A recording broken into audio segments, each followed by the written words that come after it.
Los sábados a las 17 por Radio Trend Topic, charlamos con gente famosa como vos. Queremos saber cómo es tu trabajo y cómo lo haces. Porque tenés mucho para contar y porque tenemos mucho para escuchar, hacemos Famosos Entre Nosotros.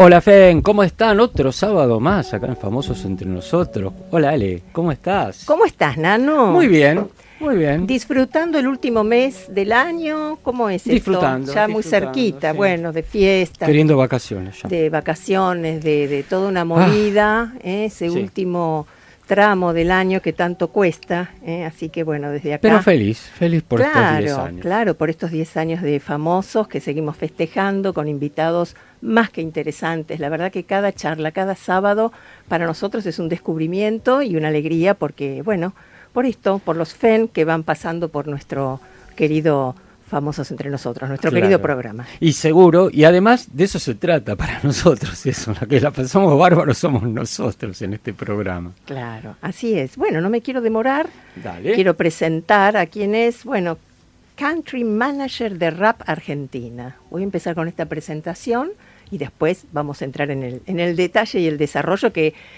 va a estar a cargo de, a quien presento, Franco Luca. Bienvenido, Franco, ¿cómo estás? Muchas gracias, la verdad que es mi segunda vez. La primera fue hace, no sé. En el 2010, hoy me estaba fijando, 2019 fue. 2019 Wow. Cambió el mundo. Cambió el mundo. Así que es como no haber nunca estado acá. Claro, es como claro. otra persona. Tal otras cual. personas. Así Bueno, que Franco, muy gracias, contento. gracias por esta, Por favor, un esta placer, visita. un placer. Un placer y un placer como la vez pasada, además, interna. Fran fue alumno mío. Bien. Y fue uno de esos alumnos con los que uno queda en contacto y que uno le tiene su gran cariño. Claro. Yo debo decirlo, porque este espacio lo amerita, Marito fue uno de mis profesores favoritos de mi carrera de publicidad, bueno. Así que es un placer venir a compartir, después de ser alumno-profesor, otro vínculo desde otro lugar, así que muy divertido. Bueno, Bien. Muy bien. Y para vos, Nano, debe ser un placer también ver ese desarrollo, ese crecimiento, sí, ¿no? Sí. De cada FEN, en este caso, quien fue un exalumno. Pero Así fantástico. es. Bueno, y como siempre, ¿cómo empezaste, Fran? Por Bueno, donde quieras. A ver, ¿cómo empecé? Un poco a hablar de lo que venimos a hablar, ¿no? De la publicidad, el mundo en el cual yo me muevo.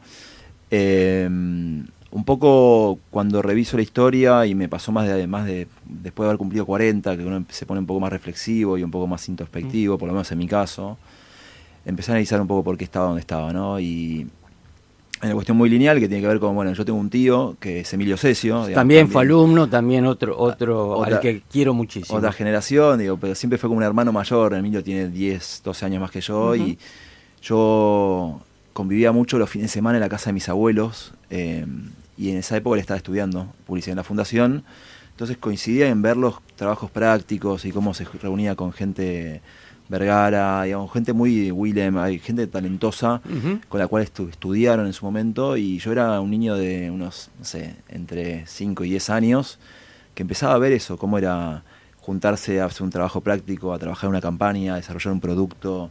Me usaba medio de focus group también de algunos, de algunos de los trabajos, algunos proyectos. Entonces como que me empecé a vincular muy con la publicidad desde chico. Tengo un tío también, cineasta.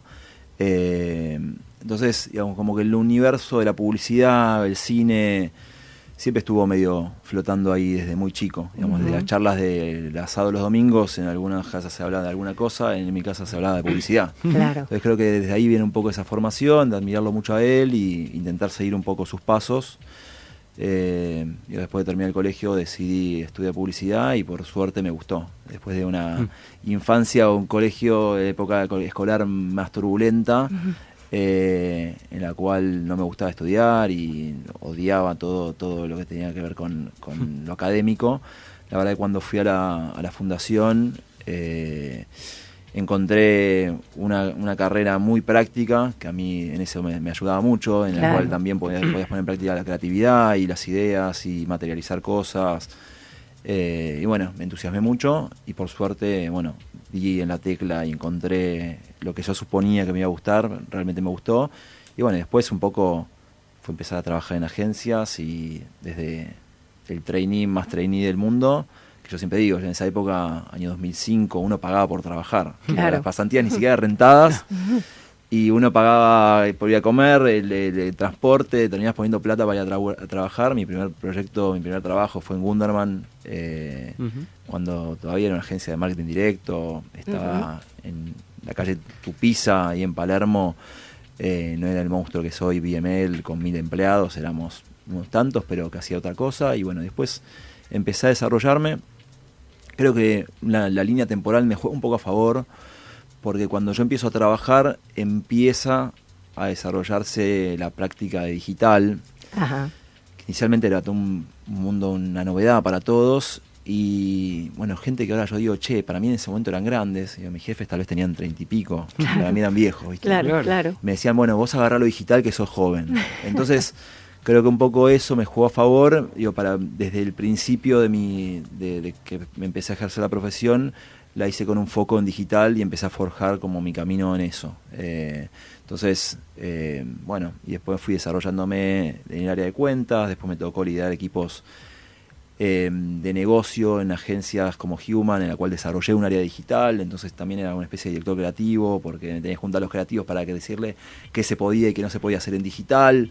Entonces como que empecé a hacer un rol un poco más holístico y no simplemente en desarrollar clientes, sino que también en tener en cuenta el negocio, las ideas, y empezar un poco a hacer un pivote en eso.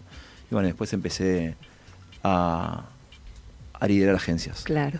Qué interesante, Franco, porque son muchos puntos para detenerse un poquito, pero bueno, aunque no es necesario, pero qué importante en tu caso fue ese ambiente donde te has criado, ¿no? Que empieza a ser un ambiente muy especial y vos poder poner luego la mirada y encontrar esto que venía siendo tu vocación. Y también muy interesante, y después posiblemente lo desarrolles un poco más, esto de la edad que te juega a favor, desde luego con tu vocación y tu capacidad, pero la edad es muy importante porque en esta era digital el tema de las generaciones, que estamos en una transición, si se quiere, se nos complica, ¿no? Sí. No quiero dejar de mencionar la inteligencia artificial, que es donde vamos a hacer un poco foco también acá. Bien, bien. Claro. Contanos qué es RAP también. A ver, RAP es una agencia la cual lidero hace 5 años y medio más o menos. Bien. Es parte del grupo Omnicom, que hace 2 días se materializó la compra de Omnicom, compró el grupo IPG y a partir de ahora Omnicom es el grupo de comunicaciones más grande del mundo, a partir de 2026. RAP es una red dentro de Omnicom de 20 oficinas en el mundo. La oficina de RAP en Argentina tiene 25 años. Bueno, somos una agencia de unas 150 personas que intentamos dar una solución holística, digamos, con un corazón muy digital. Digamos, intentamos integrar diferentes procesos como la data, como los medios, como la tecnología, y trabajar obviamente en creatividad, en comunicación y en estrategia, intentando siempre estar muy cerca del negocio de nuestros clientes, digamos, a partir de los datos y de la medición de todo lo que hacemos, intentamos hacer ideas efectivas, pero que estén paradas un poco en el business. Y bueno, y este último tiempo, te diría, estos últimos 3 años, intentando implementar, digo intentando porque cambia todo tanto y tanto todos los días, que bueno, la inteligencia artificial dentro de lo que es el proceso de trabajo de la agencia, y no tanto. Yo hablo mucho de la cultura de la IA y no tanto del hype de la IA, ¿no? Que hay mucho que se cuenta todos los días, che, hice un posteo, bueno, digo, hay cosas que no, Claro. que está bueno, digo, son atajos para ciertas cosas, pero no sé si terminan generando valor. Y yo estoy medio obsesionado con eso, digamos, cómo integrar humanos y inteligencia artificial para mejorar. ¿Y cómo se hace eso? Voy directo, ¿viste? Directo. A ver, yo hace unos 4 años siempre fui consumidor de South by Southwest. Es un festival que se hace en Austin, en Estados Unidos, todos los marzos, hace unos 30 y pico de años. Hoy es el festival más grande de innovación, tecnología, comunicación, bueno, y tiene verticales como cine, robótica. Bueno, hay un montón de cosas que suceden en Austin durante unos 10 días. Yo siempre consumí el contenido de South by Southwest porque era como una especie de brújula de lo que iba a pasar en el año. O sea, para mí mis inspiraciones estaban en Cannes y en South by Southwest. Y los últimos 4 años tuve la suerte de ir presencialmente. Y justo de vuelta, creo que la línea temporal me jugó a favor. Y cuando estaba empezando a hablar de IA en nuestro universo, digamos, la inteligencia artificial existe hace, no sé, 10 años en lo que hacemos, pero tal vez en una capa muy, muy invisible. Empezamos, bueno, a manejarla nosotros, ¿no? Y se volvió más masiva. Y hace 4 años estuve en una charla con Sam Altman, que es el CEO de OpenAI. Una charla en un auditorio, pero éramos, no sé, 500 personas. Y yo, típica argentineada, me termino sentando en una silla de prensa en la primera fila. Entonces lo tenía el tipo a 2 metros, hablando un poco de lo que iba a pasar con OpenAI. Y bueno, y a partir de ahí me metí al sandbox de OpenAI, que era como fue el proto ChatGPT, antes de que se llame ChatGPT, y empecé a jugar. Entonces, a partir de ahí, de haber visto en primera línea cuál podía ser ese potencial de la IA en la humanidad, me obsesioné un poco con eso y bueno, un poco creo que, o por lo menos lo que a mí me empezó a funcionar fue hacer cosas. Ya sea desde, mi primer juego fue literalmente empezar a hacer libros de cuentos para mis hijos. Yo les cuento, tengo 2 hijos, uno de 5 y uno de 9, Justo e Hilario. Y yo también religiosamente, bueno, mi mujer y yo les leemos todas las noches de sus vidas un cuento, una historia. Y bueno, lo que empecé a hacer con la inteligencia artificial fue hacer cuentos cortos, dándole un prompt de X. Después empecé a agregarle otro layer que era, bueno, genero las tapas de los libros. Después le diseñamos un libro de cuentos. Después, bueno, en eso empecé a iterar con la tecnología y a generar cosas tangibles. Eso me ayudó a integrarme, a entender cómo funcionaban las cosas y a empezar a entender cuál era la potencialidad de eso bajado a una agencia de publicidad. Entonces, los años subsiguientes a ese primer encuentro con Sam Altman, digámoslo entre muchas comillas, fue empezar a ver cómo eso se aceleraba. Entonces, mis primeros años fueron tal vez de mucho optimismo, de decir, che, esto nos puede catapultar a ser una mejor humanidad. Después, obviamente, la humanidad termina siendo, lamentablemente, muy autodestructiva, muchas veces, y ese optimismo fue bajando año tras año. Y después de abogar mucho tiempo, o toda mi vida, de la democratización de la información, del open source, del blockchain como una de vuelta descentralización de las economías, no por el Bitcoin en sí, que después se volvió una timba, pero es otra conversación. Pero creo que hoy en día, incluso en ese foro en el South by Southwest, en el cual van los principales tecnólogos y tecnócratas del mundo, en la última edición empecé a escuchar gente pidiendo intervenciones ya de órganos gubernamentales o no gubernamentales para controlar algo que puede ser algo que conspire contra la humanidad misma. Por ejemplo, ¿cómo sería que conspire contra la humanidad? A ver, desde un miedo que tenemos mucho todos, que tiene que ver con, se va a quedar con nuestros trabajos, o nuestros trabajos, digamos, al poder automatizarse un montón de cuestiones, poner en riesgo, el trabajo. Ya se está hablando de un salario universal, gente que no va a tener, ningún rol, en cuanto esto siga avanzando. También en una cuestión que la venimos hablando hace tiempo, pero creo que con la inteligencia artificial se aceleró un montón, que tiene que ver con la posverdad, esta cuestión de no entender o no saber lo que estás viendo, si es real o no. Claro. Que iteración a iteración de cada una de las inteligencias artificiales generativas, como la última versión de Sora, que es la de video de GPT, o Nano Banana, que es la de Google. La de Nano Banana de la semana pasada es una locura lo que generó con las fotos. Y cada vez el ojo pierde más porque más o menos el que trabaja en esto le notas algún hilo y alguna cosa se ve. Al principio eran los 8 dedos que no te hacían bien las manos y era muy grosero. De la cara, sí. Pero bueno, iteración va mejorando. Entonces digo, esto está pasando en los últimos 3 años. Digamos. Yo siempre hablo de que nuestro tránsito en la inteligencia artificial estamos viendo, que nosotros lo vivimos, el Movicom, el ladrillo gris. Sí. Bueno, no pasó mucho tiempo el ladrillo gris al iPhone que tenemos nosotros o el smartphone que tengamos. Entonces, nosotros de inteligencia artificial estamos viendo el ladrillo gris. Imagínense lo que puede pasar con el desarrollo de eso, ¿no? Mira, y ya pasaron 15 minutos. Tenemos que ir al primer corte. Estamos con Franco Luca, que es Country Manager de Rap Argentina. Y hay una pregunta gancho. Fran, no la contestes ahora. Bien. Esto que pensaba, que hablabas recién. El mito. La IA va a acabar con los publicitarios. No la contestes ahora. ¿Es un mito? No la contestes ahora. Vamos al primer tema. El tema Mark Knopfler del programa. Y como no podía ser de otra forma, Let's See You. Vamos a verte. Vamos, Gonza, cuando quieras. Just a little too far for comfort.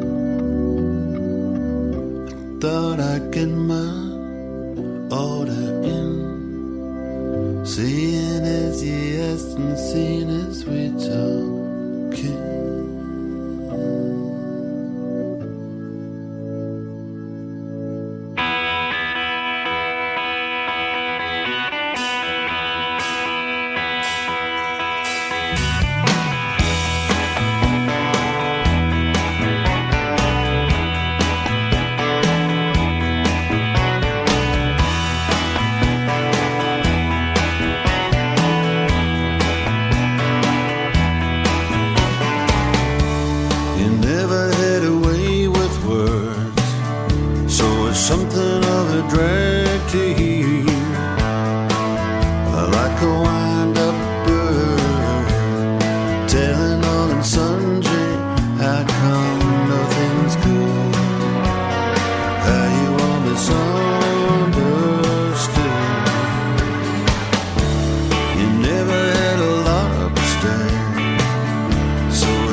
rolled out just a little too far for comfort.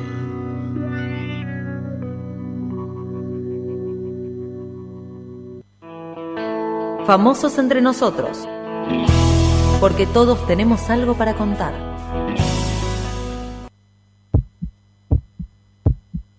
Seguimos con nuestro invitado, Franco Luca, country manager de Rap Argentina. Estamos con todo este tema de la inteligencia artificial y creo que quedó una pregunta gancho. Quedó una pregunta gancho y la pregunta gancho es el mito. ¿La inteligencia artificial va a acabar con los publicitarios? Qué visión apocalíptica, ¿no? Estaba haciendo yo también bastante apocalíptico, muchos conceptos que estaba compartiendo, pero justamente en este lugar es donde yo siento que hay una oportunidad, al menos para nuestra industria, para la industria creativa o la industria de la publicidad, que tiene que ver con varias cosas. Una es la capa humana hoy en todo lo que tiene que ver con los resultados que nos da la inteligencia artificial a la hora de pensar un insight o pensar en campañas o pensar en cuestiones que realmente interpelen a las audiencias. Creo que ahí le falta muchísimo. La capacidad humana de interpretar sentimientos, de generar empatía, de tener ironía, el humor, todas cosas que a la hora de comunicar y buscar interpelar a un público o atravesar la cultura popular de alguna forma, que es un poco lo que intentamos hacer, más allá de estar cerca del negocio de nuestros clientes. Creo que es algo que no puede hacer, o al menos hoy, ¿viste? Todo lo que hablamos de inteligencia artificial es hoy es ahora, esto, ni siquiera hoy, ahora. Pero yo creo que hay una oportunidad ahí en el humano trabajando con la máquina. Me decís eso y me dispara inmediatamente a la película Ella, Her, sí, ¿no? Sí. Y como, creo que ayer o anteayer, estaba escuchando creo que en la radio, que la cantidad de gente que tiene interacciones con, que forman pareja, muy entre comillas, con inteligencia artificial, en sitios de inteligencia artificial, Tinder de inteligencia artificial, por ejemplo. Es demencial. Es demencial. Lo que está pasando también. Hay mucha gente. Yo creo que tiene que haber en algún momento, como se está replanteando el mundo en un montón de cuestiones que tienen que ver con esto, de cómo se mete en los trabajos, cómo se mete en la política, cómo se mete en un montón de lugares, o en las vidas cotidianas de las personas, o en las casas. Creo que va a tener que haber una educación también para la IA, ¿no? Digamos, hay gente que lo usa de psicólogo. Claro. Y cuando en realidad los LLMs, los modelos de entrenamiento a escala, digamos, los ChatGPT, los Gemini de la vida, están entrenados para decirte lo que vos querés escuchar. Claro. Entonces, digamos, hay que promptear a la inteligencia artificial para decirle que no sea condescendiente, que no te diga lo que querés escuchar. Pero si no sabes eso, probablemente siempre te vaya a validar lo que vos pensás de alguna forma. Entonces es como hablar con alguien que te va a decir todo que sí. Entonces, digo, una sesión de psicoanálisis no creo que funcione de esa forma. No, la vida real, ¿no? No te lo voy a explicar a vos, Marito, pero hay un tema de los usos. Digamos que la gente, la gran mayoría de la gente todavía no entiende bien cómo entrarle. Claro, qué control, me imagino, en una edad un poco más temprana, ¿no? Qué control de los padres, digo, con respecto a esto, ¿no? Cómo proteger también, porque el chico está ávido de conocimiento y se meten y con esa inteligencia, creo que natural, en una era en donde han nacido y todo es una segunda naturaleza en este sentido. ¿Cómo lograr esa protección? Y te pregunto a vos, ¿siempre tuviste esa mirada de, digamos, esa humanización como inquietud frente a todo este mundo o lo fuiste descubriendo y se fue despertando de a poco? A ver, yo siempre tuve una mirada muy humanista en absolutamente todo, creo. La tecnología me interpela, entonces creo que ahí como que empecé a buscar como un nexo entre ambas cosas. También viendo esto que pasaba, digamos que había gente con miedos, barreras etarias de adopción, que había mucho por hacer y que había muchos miedos también, ¿no? Entonces arranqué siendo optimista, después me empecé a preocupar un poco y bueno, y en esa preocupación empecé hablando mucho con colegas, hablando con gente de a pie, empecé a entender que había como que este miedo era compartido por muchos Y la última charla que estuve dando este último año en diferentes foros que tienen que ver generalmente con el marketing y la publicidad, empecé a hablar de cómo entra el humano en esto y cómo se integra con la inteligencia artificial. Porque yo genuinamente creo que un humano utilizando la inteligencia artificial de la manera correcta puede mejorar y lo puede hacer mejor, puede haber una mejor versión de uno en una integración orgánica. Después hay cosas que tienen que ver con esto que decías, un niño aprendiendo con inteligencia artificial, bueno, ¿cómo se controla? Digamos, ¿cómo son los planes educativos hoy en día? Porque, digamos, estirar la pregunta, estirar un trabajo práctico y hacerlo literalmente en 30 segundos. Claro. Y en todo eso también creo que hay una cuestión hasta cognitiva y se está viendo con los resultados que te da la IA hoy en día. Inicialmente, cuando arrancó a entrenarse el modelo, necesitaba escala. Entonces, la gente se entusiasmó porque empezó a ver, le pregunto esto y me está dando todo esto, eso es increíble. Claro. Bueno, el modelo en los últimos 2 años se empezó a volver cada vez más imbécil. Claro. La primera respuesta es mucho más básica. Uh-huh. El cerebro o el humano también tiende a ser más vago, ¿no? Entonces, bueno, yo me quedo con la primera respuesta de casi todo. Digo, claro. No pregunto, ya ni siquiera estoy preguntando si hay errores en la información, que ese es otra capa, ¿no? Pero me quedo con algo súper básico. Entonces, el entrenamiento escala, el modelo empieza a entender que con esa respuesta básica, la persona, el usuario está contento, le sirve, ¿no? Eso se explica por 2 cuestiones.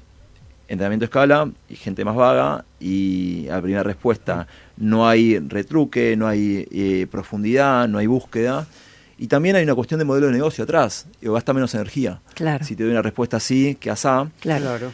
Entonces, esto trae hasta algunos problemas insólitos de cara al futuro. Y el otro día leía una publicación en la revista Wired que hablaba de cómo se van a extinguir razas por la inteligencia artificial. Y decís, boludo, ¿de qué estamos hablando? Claro. Y sí, digamos, los modelos de entrenamiento a escala van a mostrarte cada vez que pidas ver, me gustaría un cachorrito. Sí. Te va a mostrar un Golden Retriever, te va a mostrar un Chihuahua, no sé, lo que sea. Pero te va a mostrar 3 razas, 4, 5. Entonces, para el imaginario popular, van a morir. Claro. Los bulldogs, claro. Porque no te lo van a mostrar. Porque todo indexa por escala, por entrenamiento. Claro. Entonces, claro.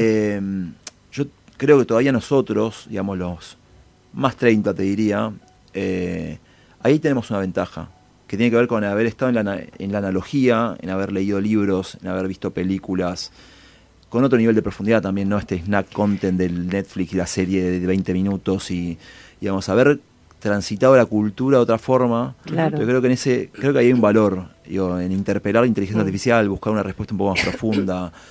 Esto de buscar mejorar. Es cierto. Yo me atrevo a decir, desde mi experiencia como profesora de Derecho, yo soy abogada y di muchos años, y esto que decís, ¿no?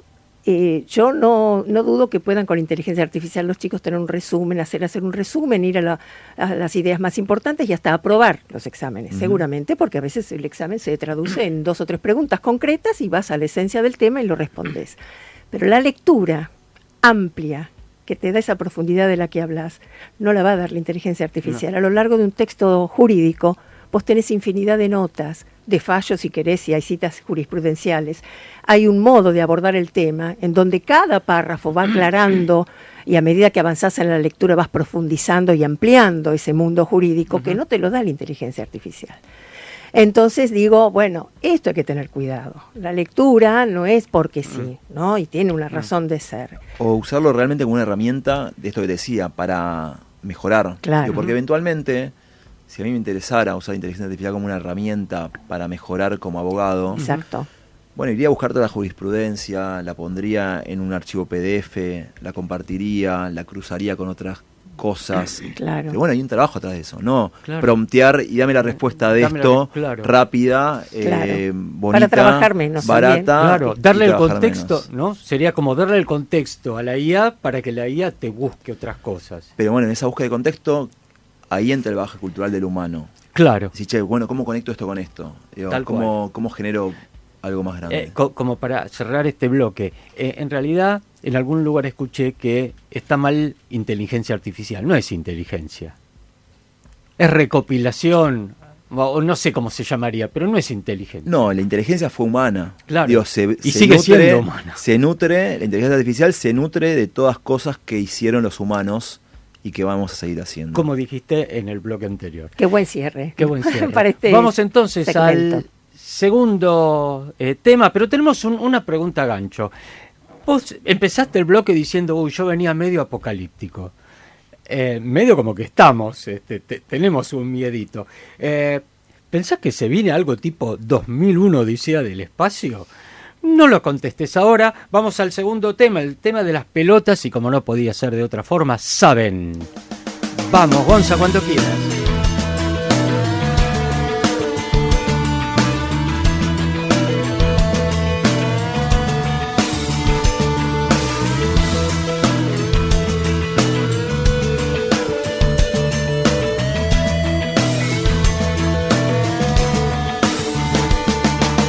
Saben, quisiera darles la dirección donde se arreglan estandartes. Saben, quiero decirles, sus principios son para comer alpiste. Dicen que cooperarán en arreglar el mundo, cuando en realidad les chupa un huevo. Dicen que cooperarán en arreglar el mundo, cuando en realidad les chupa un huevo.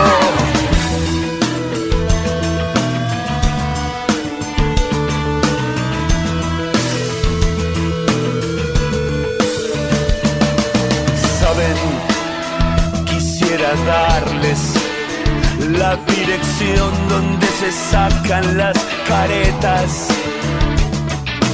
Saben, quiero decirles, sus pensamientos solo llevan a la nada. Dicen que cooperarán en arreglar el mundo, cuando en realidad les chupa un huevo. Dicen que cooperarán en arreglar el mundo, cuando en realidad les chupa un huevo.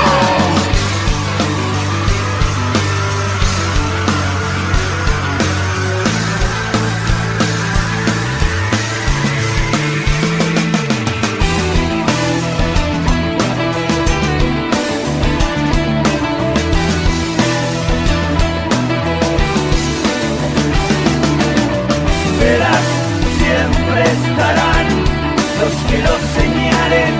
Verás, siempre serán unas. Verás, siempre serán unas. Porque no pueden ocultar que son. Verás, siempre estarán los que los recuerden. Verás, siempre sabrán que fueron. Verás, siempre estarán los que no se olvidan. Verás, siempre serán unas. Famosos entre nosotros, porque todos tenemos algo para contar.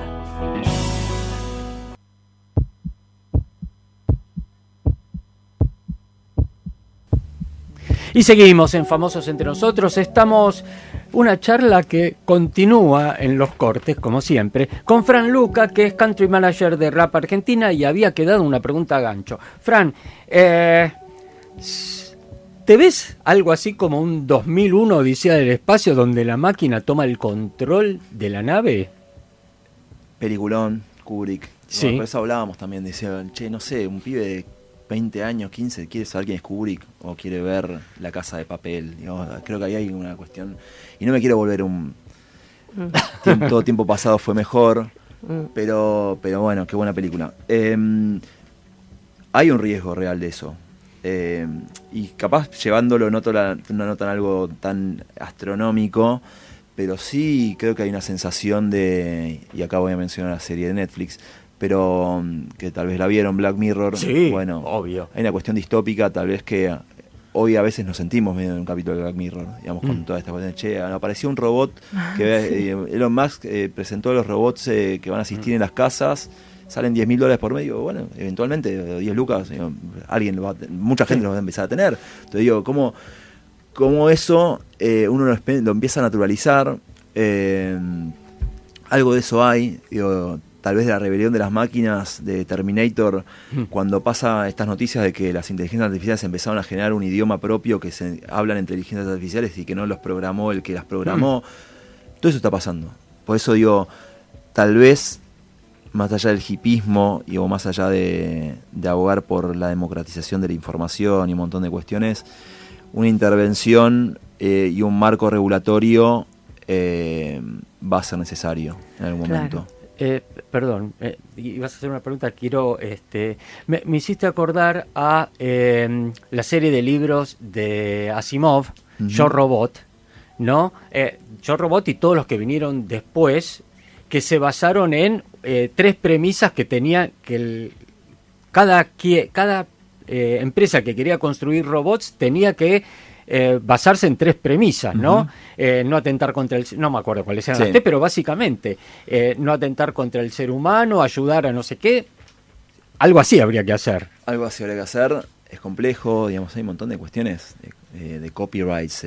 Digamos, los últimos, el modelo de inteligencia artificial yo le sigo diciendo Twitter, pues soy un viejo usuario, pero bueno, de X, de Elon Musk, Grok, abiertamente simula parejas, besos entre personas que no existen. O sea, hay una cuestión... Fake news a full. Amy Webb decía en el último Side by Sideways, que es una pensadora contemporánea, en realidad ella se define como futuróloga, pero con método. Amy Webb hablaba de el riesgo que tenemos ante una gran catástrofe mundial basada en inteligencia artificial. Es decir, se empiezan a aparecer, que hoy en día la capacidad está hacerlo, solamente orquestarlo. Es decir, una misil que acaba de caer en la Estatua de la Libertad y aparecen 50 cámaras diferentes mostrando la misma cosa, uno empieza a creer, esto está filmado de verdad. La respuesta es rápidamente un misil a Jordania y guerra, o a Rusia. La capacidad técnica de hacerlo está hoy en día, y esto de simular una gran catástrofe, bueno, estamos ahí. Ay. Cambiamos, ¿no? Qué temor. No, decías que no querés que pensemos que todo tiempo pasado fue mejor. Entonces, bueno, vamos a hacerlo por el opuesto. Entonces, mañana es mejor y te la dejo picando. Yo creo que Mañana es mejor es una charla que daba el año pasado. Sí. También estos mismos foros, ¿no? Comunicación, marketing. Y Mañana es mejor para mí, bueno, más allá de ser una letra de un tema de Spinetta, que se llama Cantata de Puentes Amarillos, que es una obra de arte hermosa de 9 minutos del disco Artaud, que está firmada como Pescado Rabioso, pero en realidad fue un tema contractual, eso, y siempre lo aclaro, y la obra es de Spinetta, es un disco de Luis Alberto Spinetta que lo tuvo que firmar como Pescado Rabioso para terminar el contrato discográfico. Y para mí, Mañana es mejor siempre me funcionó como un mantra en muchos aspectos de mi vida, digamos, en muchos momentos diferentes, digamos, como para darme esperanza de que esto, digamos, haya un momento, una oportunidad cada día, ¿no? Mañana es mejor, digamos, en estos tiempos de distopia y de Black Mirrors y etcétera, es pensar, bueno, ¿qué podría pasar si esta integración humana con una inteligencia artificial de una manera responsable y regulada y ética, bueno, cómo nos puede mejorar como personas y como humanos. Como te digo una cosa medio apocalíptica, creo que también si la pudiésemos usar mejor y con conciencia, hay una oportunidad de ser una mejor sociedad incluso. Digamos, hay experimentos todavía medio incipientes, ¿no? Pero serían grandes políticos, probablemente una inteligencia artificial neutra. Acabaríamos con un montón de temas, digamos, entendiendo la jurisprudencia, teniendo datos demográficos en tiempo real, teniendo datos de energía. Se podían tomar buenas decisiones sin intervención humana, con inteligencia artificial más híbridas o neutrales. Pero de vuelta, regulación. Claro. Y cuando digo todo esto me siento, el yo de hace 3 años mío me estaría diciendo, no puedo ser tan vigilante. Bueno, yo creo que ahora sí. Un poco. Claro, bueno, es un poco ordenar el tema. Claro. No. Es ni una cosa ni la otra, Ujú. ¿no? Es controlar para que mejore, no para limitar. Sí, sí. Pero Sí. creo que en ese control hay una esperanza de poder hacer las cosas de Claro. la forma. Pueda pasar también que digamos que haya en algún sector como la euforia de lo nuevo y que llega a un punto máximo y después como que todo vuelve un poquito a estabilizarse y normalizarse, entre comillas, ¿no? Sí. Podría ser. Bueno, yo creo que siempre hay un poco de eso, ¿viste? Claro. Este hype cuando te lleva mucho a un extremo y después se va ahí en el medio matizando. Y Sí, equilibrando. pero también tiene que ver, me parece, con este corrimiento, no el corrimiento hacia los lugares donde no queremos, la voracidad de ciertas empresas o de ciertas negocios. Sí, a ver, yo siempre hablamos con colegas o con amigos de esto, si esto fuese una película, tanto Sam Altman como Elon Musk, principalmente, serían unos villanos increíbles, ¿no? Digamos, en una ficción, digamos, porque multimillonarios con acceso al poder, con acceso a la comunicación, teniendo medios, empezando a trabajar con inteligencia artificial, tomando los trabajos de la gente, volviéndonos como un poco más autómatas a todos. Hay una cuestión de que esta gente es potencialmente peligrosa. Claro. Pero bueno, de vuelta, es elegir creer que hay buenas intenciones de atrás, Claro. en algún punto. Franco, ¿y vos crees que puede haber así una suerte, no sé si de movimiento, o por lo menos esta inquietud, empezar a generalizarlo y abarcar más grupos como para hacer de alguna manera algún frente, ¿no? Que pueda contrarrestar un poco Sí, ese yo extremo. con mucho... a ver, digo, es casi como un trabajo de hormiga que uno está haciendo, un poco por este rol que se me dio un poco en la industria de tener como cierto vínculo con la publicidad y la inteligencia artificial. Empecé como a intentar pasar un mensaje, digamos, Claro. que es básicamente un pensamiento, una sensación y una reflexión personal. Pero bueno, encontré ahí un punto, y esto también fue jugando con la inteligencia artificial. Digo, cada uno tiene su método. Digo, yo tengo un libro sobre la Bauhaus puesto en la mesa del living de mi casa, y en un momento, relacionando la Bauhaus como una respuesta artesanal, cultural, humana a la revolución industrial, digamos, cuando, bueno, cómo empezamos a producir en masa, pero también teniendo, no perdiendo el craft, no perdiendo el diseño, no perdiendo el ojo humano, no perdiendo un montón de cuestiones que traía la Bauhaus. Artesanal, ¿no? Yo decía, ¿cómo podemos generar una Bauhaus de la revolución de la IA? Claro. Digamos, ¿cómo podemos sumar nuestro valor, nuestra mirada, nuestra perspectiva, nuestro craft, nuestro pensamiento a la inteligencia artificial?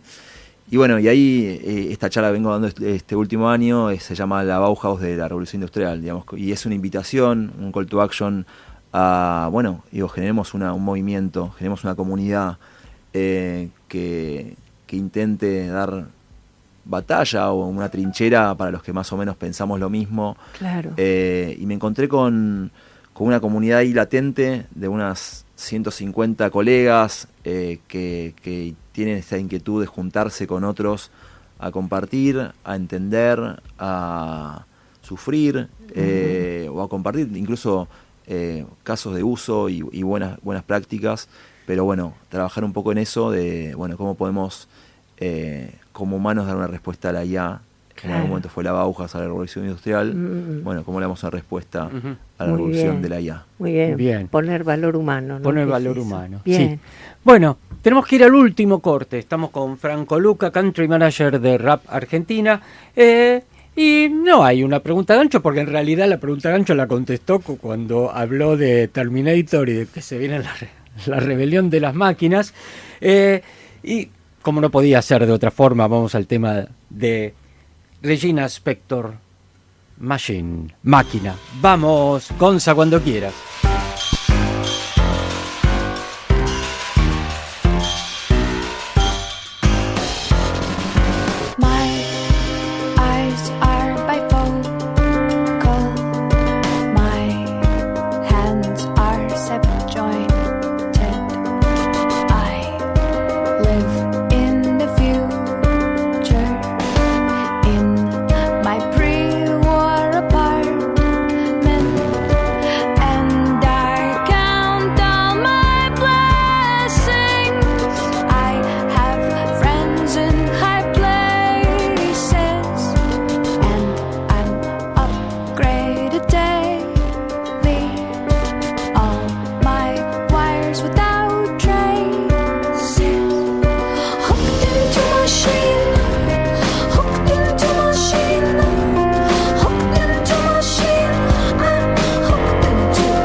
Famosos entre nosotros, porque todos tenemos algo para contar.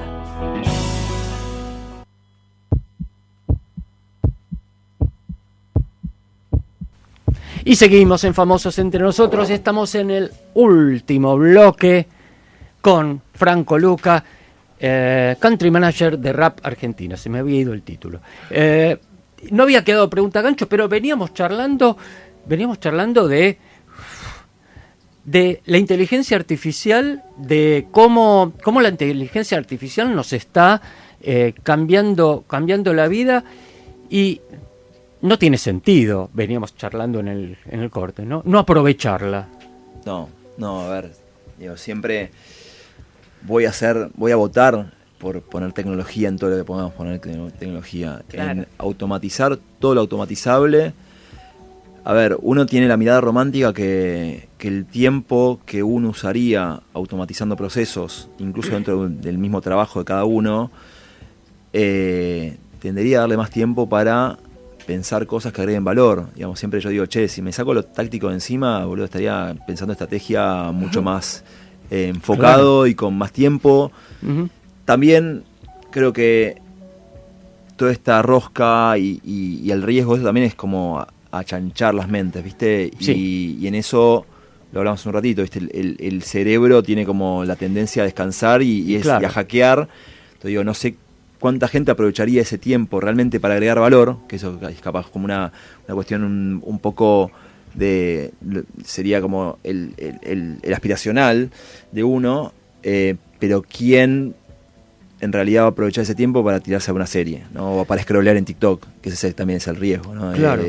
Lo que automatizo y que me va a tomar menos tiempo, lo uso para enroscar más mi cabeza y no sé, volver más idiota incluso. Y eso, ir perdiendo valor, ¿no? Yo me pregunto a mí, ¿puedo hacer una división de, no sé, 237 dividido 43? Y me va a resultar más fácil agarrar el celu, poner la calculadora y hacerlo. Cuesta, yo hoy en día mi hijo de 9 está haciendo cuentas, me costó mucho. De hecho, uso la inteligencia artificial para que me ayude a plantearle algún método para enseñárselo de una manera didáctica. Claro. Pero bueno, es cada uno cómo intenta, para mí eso es intentar mejorar como humano, como padre. Claro. Porque le estoy diciendo, che, no resuelvas. Estoy intentando contárselo de una forma en la cual le sea mucho más didáctico o mejor, claro, para él en su edad interpretarlo e integrarlo a su conocimiento. Claro. Claro, es un asistente. En última instancia tendría que ser un asistente. Mirá, la inteligencia artificial. Kevin Kelly, que es uno de los fundadores de la revista Wired, también tuve la suerte de verlo en un auditorio de 50 personas ahí en Austin, y hablaba de un concepto que en inglés suena mejor, el intern, que es el pasante, digamos. Uh-huh. Entonces, en esta época, como la inteligencia artificial es el intern del intern. Hoy hasta el pasante tiene un pasante. Claro. Que trabaja 24/7, que no duerme, que lo podés challengear constantemente y no lo vas a estar acosando a alguien, o dándole sobre trabajo, lo que sea. Claro. Pero de vuelta, tiene que ver con una parada nuestra, y creo que tiene que ver con esto de ser más conscientes, digamos, la conciencia. También, y no quiero aburrir, estuve leyendo mucho, que lo recomiendo, tal vez no tiene nada que ver con inteligencia artificial, pero sí con cómo estar abierto a los procesos creativos y cómo vincularte con la tecnología, que es Rick Rubin, en realidad es un productor musical muy famoso, que escribió un libro que se llama El acto de crear, que tiene que ver con esto, digamos. Para mí la conciencia, sin caer en un pedo místico, digamos, pero la conciencia de esta cuestión de, bueno, cómo me vinculo con toda esta tecnología que nos está avasallando un poco, cómo a partir de plantearnos ciertas cositas, de ejecutar cosas, de hacer cosas para acercarnos y romper barreras de manera consciente, de vuelta, nos puede de vuelta volver mejores personas. Claro. Yo creo que eso es lo que intentamos empujar, o intento empujar desde los espacios. Así que, nada, eso. ¿Me contás en un minutito qué es la Cena de los Jubilados? La Cena de los Jubilados es un proyecto, en realidad fue una campaña que hicimos de la agencia. Fue multipremiado, fue un proyecto pro bono que hicimos, que nos gusta a veces trabajar más allá de marcas, para marcas internacionales y nada, cuestiones vinculadas a negocios. Nos gusta a veces poder poner nuestro conocimiento, nuestra experiencia en comunicación al servicio de fundaciones o de ONGs. En este caso fue Amnesty. El año pasado fue Amnistía Internacional. La famosa asado que hizo Milei. Yo esto lo cuento, digamos, no es partidista, sino que tiene que ver con algo más de una mirada humana sobre una problemática. cuando Milei hizo el asado para los que habían vetado la ley, que eran unos 20 diputados, hizo un asado que valía 20.000 pesos cada cubierto. 87 personas invitó. Invitó Los 87 héroes. Los 87 héroes de su asado. Pero lo que nosotros hicimos fue a partir de la inteligencia artificial, porque somos comunicadores y creativos, que muchos estudiamos esto por no hacer números. Entonces, en este caso, la inteligencia artificial a nosotros nos sirvió como para hacer un algoritmo que en principio esté conectado con el tiempo real, los ingredientes de la canasta básica y cuánto salen en los supermercados, y poder con eso sugerir una dieta inteligente para que los jubilados vayan a hacerla. Y por otro lado fue calcular un scoring de con esa plata, con la plata que había salido el asado de los jubilados, digamos, qué requería eso en una dieta de un jubilado mensual, y cómo se pasaba eso a, bueno, podía ser 10 gramos de pollo, claro, con una hoja de lechuga, claro, y nos salieron unas combinaciones de platos muy insólitas, que bueno, fueron basadas en inteligencia artificial. No solamente pudimos hacer este algoritmo que se vinculaba con los e-commerce para generar un recetario inteligente, sino que también nos pudo llevar a un extremo comunicacional, de mostrar lo insólito que era este veto y lo mal que estaban impactando en la dieta de los jubilados. Los invitamos a un asado, a comer con la dieta de un jubilado, que era, creo que eran 700 pesos por comida, algo por el estilo, contra los 20.000 de esa cena, de ese asado. Los invitamos físicamente, mandamos invitaciones a cada despacho de cada uno de estos 87 héroes. Ninguno contestó. Los invitamos a todas las redes sociales también, ninguno no vino. Lo cual demostró también la poca empatía que había de parte de un sector del gobierno con respecto a nuestros adultos mayores. Y bueno, fue una campaña que tuvo mucho impacto desde una inversión cero, digamos, fue muy guerrilla. Nosotros fuimos a pegar afiches a la zona del Congreso, bueno, fuimos a llevar las invitaciones con nuestras propias manos al Congreso también. Y bueno, todo esto tuvo un impacto en medios muy alto, muy grande, se vio mucho, y tuvo mucho rebote también en redes. Bueno, con lo cual también tuvimos muchos premios ahí en las categorías sociales y esas cosas de los premios creativos y los festivales, que no fue por eso que lo hicimos, sino que nos pareció que estaba interesante darle esa visibilidad. Claro. Bueno, y en este caso fue apoyado con IA para poder hacer lo que nosotros no podíamos hacer, que eran estos algoritmos, scorings, etcétera. Y una última.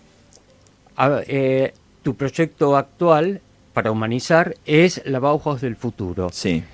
¿Cómo se hace para averiguar qué es, para colaborar, para participar? Hoy en día estamos en plena gestación de este movimiento, estamos dándole forma. Algo que me pareció muy llamativo fue en tiempos en los cuales uno tiende a hacer calls virtuales, Zooms, etcétera. Fue que la gente está pidiendo a partir de un form que los encuentros sean reales, entonces estamos buscando cuál es el espacio real en el que lo vamos a hacer. Hoy en día no hay una web, no hay un Instagram, no hay nada para ver. Si hay un video en YouTube que se llama La Bauhaus de la nueva era o algo por el estilo. Del futuro. Y cuando termina esa charla, que es una charla corta de 10 minutos, hay un QR que si ahí lo escaneas te lleva el form para poder ser parte de esta audiencia, que de vuelta ya tenemos unas 150 personas ávidas de formar parte de ahí. 151. Bien, espero que sean 152 después de esta charla. Muy bien, y los que se quieran sumar de los oyentes, claro. Será un placer. Seguramente para 2026 le demos forma y arranquemos con algo un poco más de frecuencia, tal vez sea un newsletter en el cual estemos comunicados. Bueno, estamos como buscando la mejor manera, pero tiene esta intención de juntar gente que tenga esta inquietud de cómo vincularse con humanidad, con la inteligencia artificial, así que espero que seamos muchos pronto. Muy bien. Y bueno, y el placer de haberlo tenido a Franco Luca en nuestro programa, a quien agradecemos y despedimos como a todos los FEN con un aplauso. Gracias, Franco. Muchas gracias a ustedes por escuchar, por interesarse por este espacio, haber vuelto después de, 10 años, 8, no sé cuánto, 6 años es un montón, así que espero que nos veamos, no en 6, tal vez pronto, claro. Hablando de cómo la inteligencia artificial o nos catapultó a la gloria humana, a la evolución final, o nos humanizó. Nos hundió. No, hundió. No, claro. nos va a mejorar. No, humanizar, valor humano. Hermosa charla, hemos aprendido muchísimo este mundo tan especial y tan atractivo. Le agradecemos entonces de nuevo a Franco, le agradecemos a Radio Trend Topic, nuestra casa, a Gonzalo Sorais y nuestra operadora, a Fabián Barreiro, nuestro hombre en YouTube, a Florencia Torres Barte y su galería de arte, a Cristian Carbone y librodearte.com.ar y a Alejandro Samaritano y el Cineclub Núcleo. Muy bien, muy bien, muy bien. Nosotros nos reencontramos el próximo sábado, como todas las tardes, y les voy anunciando un show que es para el viernes 12 de diciembre. Vamos a estar haciendo nuevamente tango con Claudio Parenti y con Lucas Gómez. Vamos a estar en Macacha, que es un centro cultural, en Villa Martelli.